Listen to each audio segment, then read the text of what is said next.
Hey guys, today we're going to make an incredible poppy flower dessert. First we make a poppy flower syrup and use that as a base for a lovely sorbet, mousse and marshmallow. We're also making a poppy seed crumble and praline. As a final component we're going to make some poached white peaches and gel. So, let's begin. First we're making the poppy flower syrup. I know the season is almost over, but you can use other flowers as well. Roses or sunflower would be great as well. Not only are poppy flower petals delicious, but they also give an incredible color. When cooking with poppy flowers, I use field poppies. These are completely safe and non-narcotic. Begin by removing the petals from the flowers and transfer them into a preserving jar.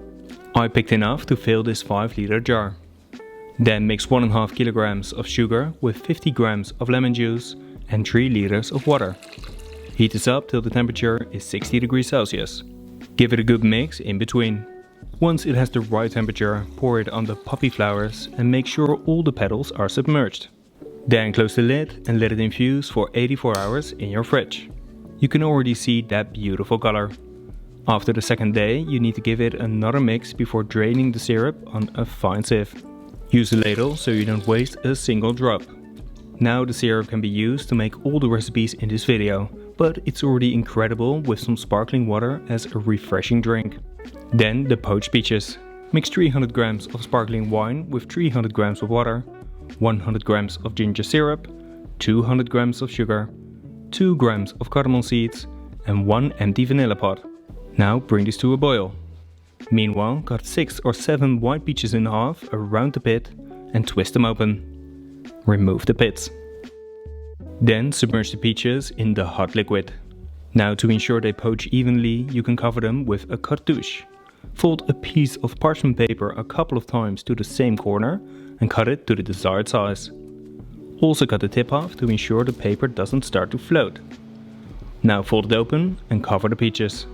Let them poach on a medium heat for around 10 to 20 minutes. Once cooked, gently remove the peaches from the liquid and place them on a tray. Let them cool down in your fridge. For the gel, pass the liquid through a fine sieve and measure the weight. For every 100 grams of liquid, add 1 gram of agar powder. I had 600 grams, so I added 6 grams of agar powder. Now mix it well and bring it to a boil for at least 30 seconds. Then transfer it into a bowl and let it cool down in your fridge. Once cold, transfer it into a blender and blend it till smooth.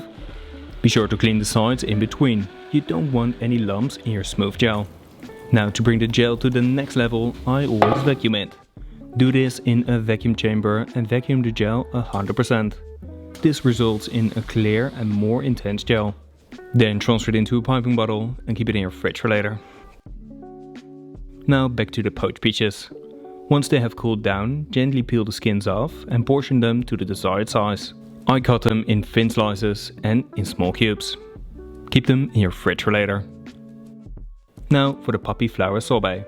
Mix 340 grams of the syrup we just made with 300 grams of sparkling wine, I use champagne, 60 grams of glucose and 3 grams of ice cream stabilizer. I use Step 2000. Blend it till smooth and thickened. Now the sorbet is already very delicious like this because we invested so much time and effort into the poppy flower syrup. But I still had this lovely vanilla pot that's empty left over, and I never throw these away because they're still packed with flavor and you don't want to waste that. Normally I also have a jar with some vodka and I just put it in to make vanilla extract, or you can put it in oil or sugar, very delicious. But this one I'm going to use for the sorbet. So just cover it and let it infuse overnight in your fridge. So the vanilla has infused overnight and I'm just gonna take the pot and really scrape out the seeds because they have infused really nicely with the sorbet, just to ensure we don't waste a single seed. So just really scrape it out, and as you can see there's still quite a lot left. We're just gonna mix it in, then we're gonna pass it through a fine sieve before turning it into a beautiful sorbet. Now pour it into an ice cream machine and turn it into that beautiful sorbet. Try to serve it as fast as possible, but otherwise keep it in a freezer that's minus 12 degrees Celsius. Then the poppy seed praline. Mix 150 grams of sugar with 50 grams of water and caramelize it till it's a lovely golden brown caramel. Stir it as little as possible to prevent it from crystallizing. Once you're happy with the color, add 150 grams of poppy seeds and while stirring, toast these for another 2 minutes at a medium heat. Then transfer it on a silicone sheet and spread it. Let it cool down out of the fridge. Meanwhile, we can cut a vanilla pot in half and scrape out the seeds. I use this beautiful Madagascar vanilla. Once the poppy caramel has cooled down, break it in more manageable pieces and transfer it into a blender. Also add 100 grams of white chocolate, 2 grams of flaky salt and the vanilla seeds. Now blend it till you're happy with the texture and thickness. It might take a couple of minutes, but just keep cleaning the sides in between. Once it's done, transfer it on a silicone sheet and place another sheet on top. Then level it with a rolling pin and let it set in your freezer for at least 1 hour. After the hour, cut it with the desired cutter and keep them covered in your freezer for later. Now the poppy flower mousse. First soak 3.3 grams or 2 leaves of gelatin in cold water. Then heat up 70 grams of the poppy flower syrup till it starts to steam. Meanwhile, pour 120 grams of cream in a bowl and beat it till it has a thin yogurt consistency. This is the texture we're looking for. Once the syrup is hot, turn off the heat and dissolve the gelatin. Then also add 20 grams of lemon juice and mix it well. Now once the syrup mixture is at room temperature, while mixing, add it to the whipped cream. Fold everything together till it's an even mousse and then fill a piping bag. Now use the mousse to fill the desired mold. This one is from Mold Waters, a partner of the channel. Be sure to really fill all the little corners and tap it a couple of times to remove any air bubbles. Then pipe a circle of the gel on top and place a frozen praline disc on there. Fill the remaining space with the poppy mousse and level the top with a palette knife. Now let it set in your fridge for 30 minutes before freezing it till solid. Letting it set first helps to prevent the mousse from leaking once defrosted. Then the poppy flower marshmallows. First soak 30 grams of gelatin in cold water. Now cut 2 vanilla pods in half and scrape out the seeds. Add them to the pan together with 200 grams of the poppy syrup and 300 grams of sugar. Heat this up till the temperature is 125 degrees Celsius.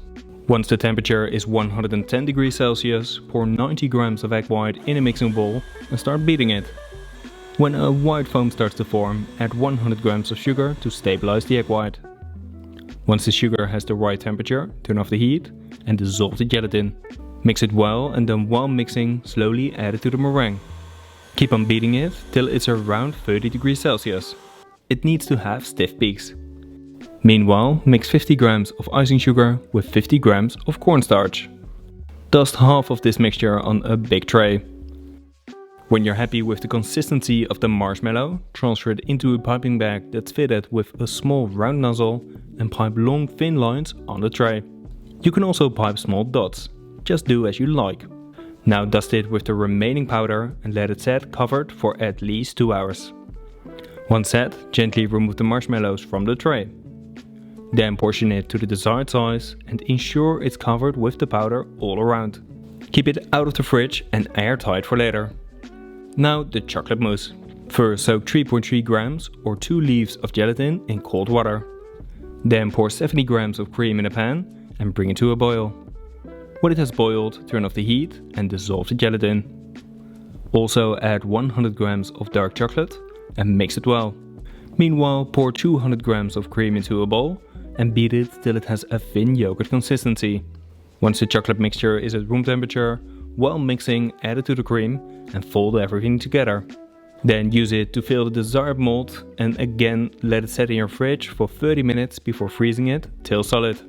Now once frozen, remove them from the mold and if preferred, color the outside with some coloring powder. Keep them in your freezer for later. Now the poppy seed crumble. Mix 100 grams of butter with 100 grams of sugar, 100 grams of poppy seeds, 70 grams of flour, 2 grams of flaky salt and 40 grams of melted white chocolate. Bring everything together and then mix it till it's an even dough. Then spread the dough in small pieces on a tray that's lined with a silicone sheet and bake it at 150 degrees Celsius for about 25 to 30 minutes. Mix it every 5 to 10 minutes to create a lovely crumble. This is the color we're looking for. Keep it dry and covered for later. Now the final recipe, the chocolate brush. First melt 200 grams of cocoa butter on a low heat. Meanwhile, transfer 200 grams of white chocolate into a measuring jar and also add some red fat soluble coloring powder. Then pour the melted cocoa butter on top and blend it till smooth. As you can see, it already has quite a beautiful color, but poppy flour is really a little bit more reddish, a little bit darker. So what I'm gonna do is I'm gonna add just a touch of black, just to see if I can really match that color. The reason that I'm not giving any grams in specific to the amount of cocoa butter and white chocolate is because this is just a random brand and there are so many brands around the world with different colors. So that's why I really do it on site. But if you want, there are many companies who actually give the certain amount of grams to the ratio of chocolate. Just so you know, but I do it on site. Now fill your brush machine and close it up. Then gently remove the poppy mousse from the mold and place it on a tray. Brush it all around with that lovely brush and keep it in your freezer for later. Now we can start to finish the dish.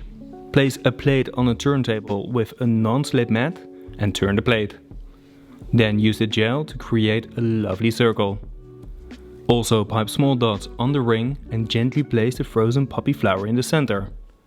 Then put the chocolate mousse on top and let it defrost for at least 20 minutes. Once defrosted, decorate the gel with some of the poppy seed crumble and the peach cubes.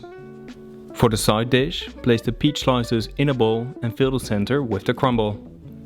Pipe a couple dots of the gel on the peaches and place some marshmallows on top. Now finish it with that beautiful sorbet and drizzle some more gel on there. Okay guys, that's it for today and I am very happy with the result. The syrup we made in this video I made a couple weeks or even 2 months beforehand, because it just started with the season and it was a beautiful time to make it.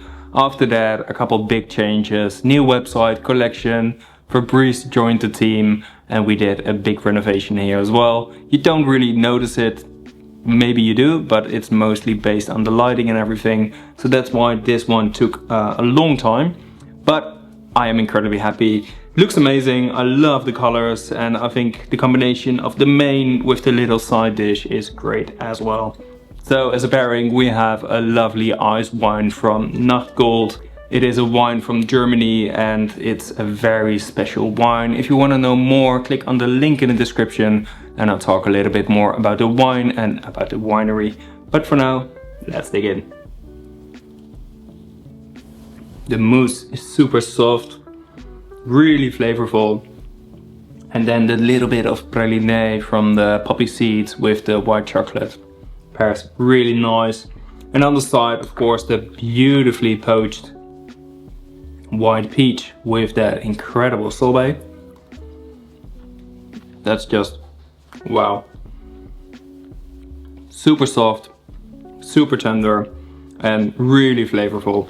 So I'm incredibly happy with the result, and in terms of the pairing, yeah, that's super nice as well. I am always a sucker for a proper ice wine. I love them. So that's it for today. Let me know in the comments on what you want to see next. Like and share the video, and please subscribe to my channel if you want to support my channel and if you don't want to miss any other great recipes. And as always, bon appetit!